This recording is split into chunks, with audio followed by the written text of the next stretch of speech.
pour vous sur France Bleu Azur et même après je t'aimerai.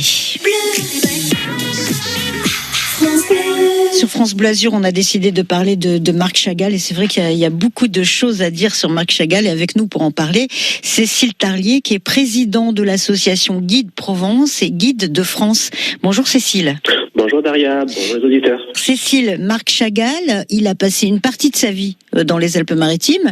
Quand on le connaît pas, qu'est-ce qu'on peut dire vraiment de lui? Qu'est-ce qui a marqué son existence? Ce qui a marqué son existence, c'est d'une part le judaïsme hassidique, c'est-à-dire un courant du judaïsme qui est très pieux, qui est très dévot et qui est centré sur la ferveur religieuse. Marc Chagall, au départ, il n'est pas français, il est biélorusse, il est né en 1887 dans l'Empire russe et ce n'est qu'en 1937 qu'il deviendra français. Il compte 9 frères et sœurs. Il a fait toutes ses études à Saint-Pétersbourg, aux Beaux-Arts, et c'est dans cette ville qu'il rencontre son premier amour, Bella Rosenfeld, qu'il va épouser. En 1910, Marc Chagall s'installe à Paris pour y poursuivre sa formation, notamment au Louvre, où il étudie de façon très précise Delacroix et Géricault.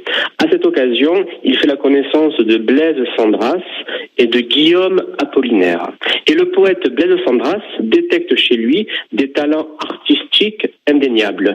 Il lui dédie des poèmes, notamment celui-ci, dont voici un extrait. Il dort, il est éveillé.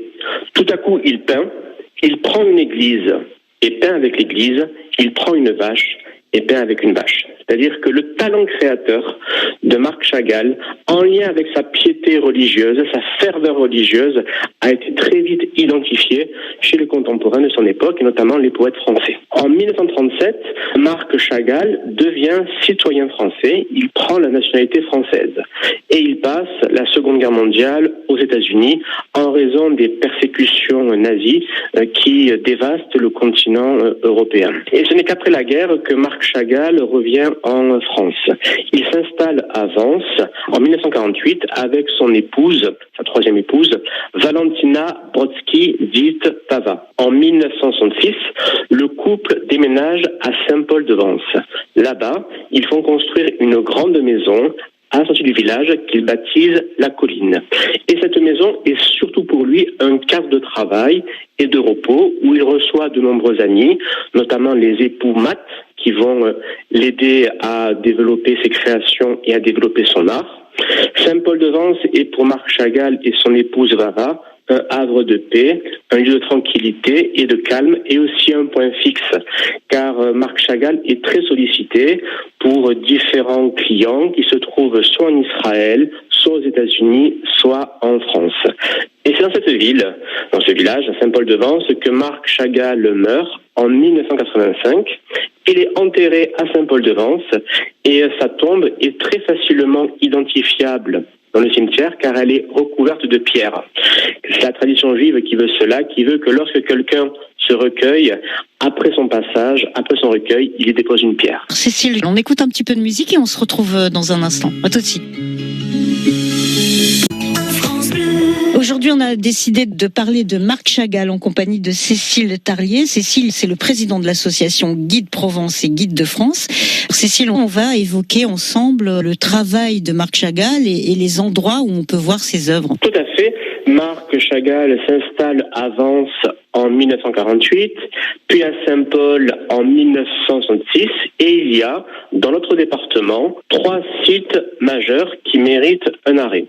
Le premier site d'importance, c'est la cathédrale de la Nativité à Vence, dans la mesure où le baptistère a été peint, a été conçu sous forme de mosaïque par Marc Chagall. On y voit Moïse sauvé des eaux.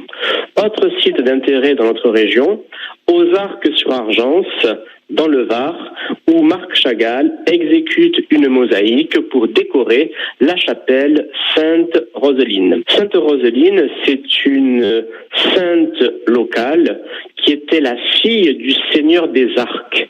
Au XIVe siècle, selon la légende, Roseline pillait les greniers paternels pour y nourrir les pauvres.